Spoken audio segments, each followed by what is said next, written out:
देखिए, farmer registry में जनपद में जो लक्ष्य है हमारा 3,42,000 का लक्ष्य है, जिसमें से 3,15,000 किसानों का फार्मर रजिस्ट्री हम लोग कर चुके हैं।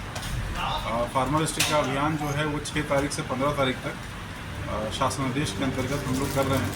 इसमें प्रत्येक दिन 1700 से 2,000 किसानों की फार्मर रजिस्ट्री की जा रही है।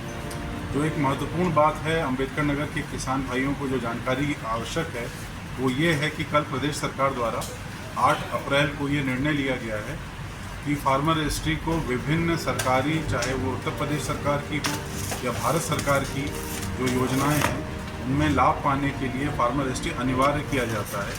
इसका ये मतलब है कि जो गेहूं क्रय करना, अगर आप लोग गेहूं अपना बेचना चाहते हैं गेहूं क्रय केंद्र में, तो उसके लिए भी फार्मर रजिस्ट्री अनिवार्य है। अगर आप फार्मर रजिस्ट्री नहीं कराएंगे तो आप अपना गेहूं नहीं बेच पाएंगे।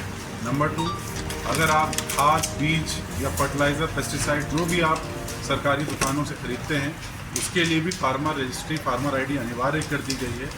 तो फार्मर रजिस्ट्री कराना जो है अब विभिन्न योजनाओं के लिए अनिवार्य है। तो मेरा किसान बंधुओं से यही निवेदन है कि लगभग 500 कैंप पूरे अम्बेडकर नगर में लगे हुए हैं, उसमें आप आएँ और फार्मर रजिस्ट्री का कार्य कराएँ। और इसमें बहुत सारे लोगों के 2-3 समस्याएं आ रही हैं। एक तो नेम मिसमैच की समस्या आती है कि आपका नाम खतौनी में कुछ है, आपका आधार कार्ड में कुछ है, तो वो भी हम लोग करेक्ट करने को तैयार हैं। कहीं पे अंश निर्धारण नहीं हुआ है तो अंश निर्धारण भी तहसील में टीमें बैठी हैं जो अंश निर्धारण का काम भी कर रही हैं।